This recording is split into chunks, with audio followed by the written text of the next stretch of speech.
Story తప్ప అని చెప్పి వినిపిస్తున్న విమర్శ జగన్ నుంచి. సో ఏంటి మొత్తంగా ఏం జరుగుతుంది? నమస్కారం సార్, మీకు అలాగే ప్యానల్ మీరు కూడా నమస్కారం sir. Jaganmohan Reddy press meet చూసిన తర్వాత నాకు ఒక విషయం అర్థమైంది. ఆయన వాస్తవాల్లోకి వచ్చాడు.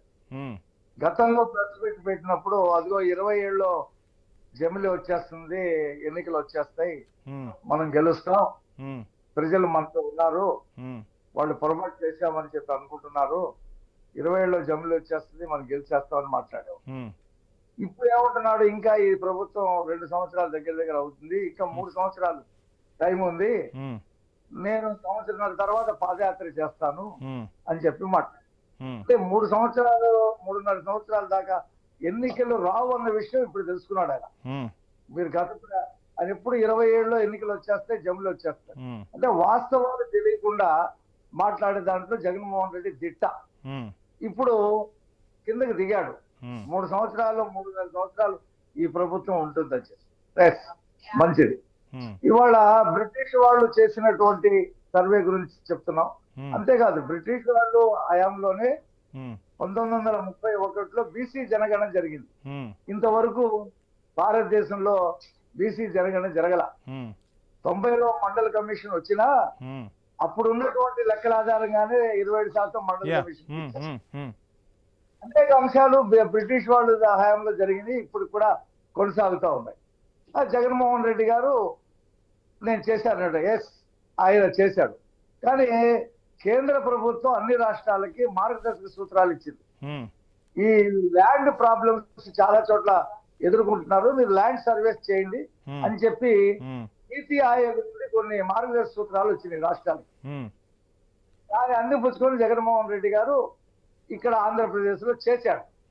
కానీ అయ్యవారిని చేయబోతే కోతి అయిందనేటువంటి పద్ధతిలో ఒక పాత సామెత ఉంది. అయ్యవారిని చేయాలని చెక్కితే అది కోతి బొమ్మలా తయారైందంట. జగన్మోహన్ రెడ్డి ఈ రీసర్వే కార్యక్రమం తీసుకొని అనుభవం లేనటువంటి ఆ సచివాలయం ఎంప్లాయీస్ తో అనేక సమస్యలు సృష్టించుకున్నాడు ఆయనే.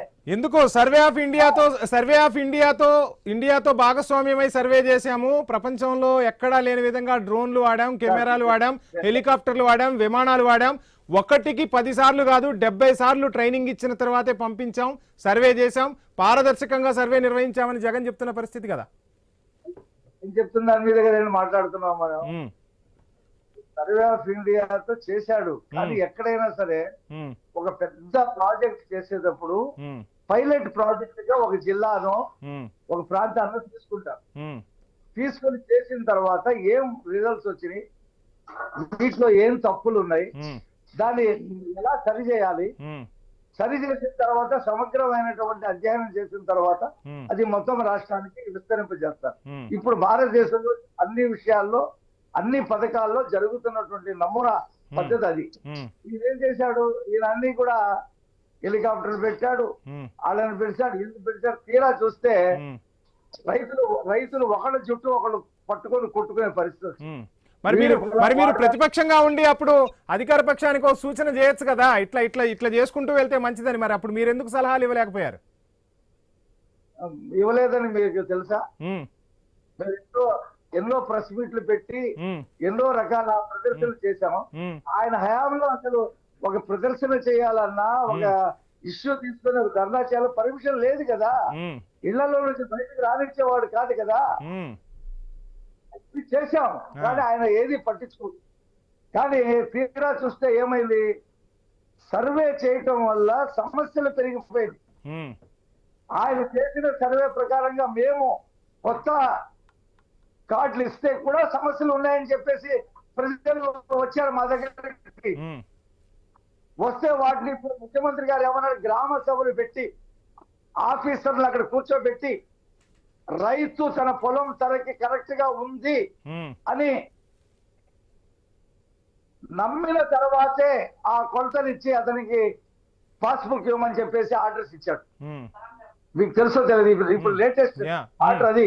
అంటే ఇవన్నీ కాదు, అక్కడ పుస్తకాల రంగులే మార్చారంట కదా మీరు. జస్ట్ పుస్తకాల రంగులు మార్చి ఇచ్చారంట కదా. ఏమిటి మేము మా మా ఎవరి బొమ్మలు వేసుకోలేదు. ప్రపంచంలో కానీ పసుపు రంగు వేసుకున్నారు. రమేష్ నువ్వు మాట్లాడేటప్పుడు నేను మాట్లాడలా. అలాగే అలాగే ప్రపంచంలో అన్ని చోట్ల పొలాలు ఉంటాయి, భూములు ఉంటాయి, రాళ్ళు ఉంటాయి.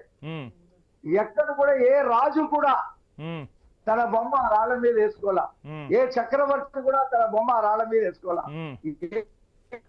700 కోట్ల రూపాయలు ఖర్చు పెట్టి ప్రజాధనాన్ని తన బొమ్మలు ఆ రాళ్ల మీద వేసుకున్న మహానుభావుడు ఆయన.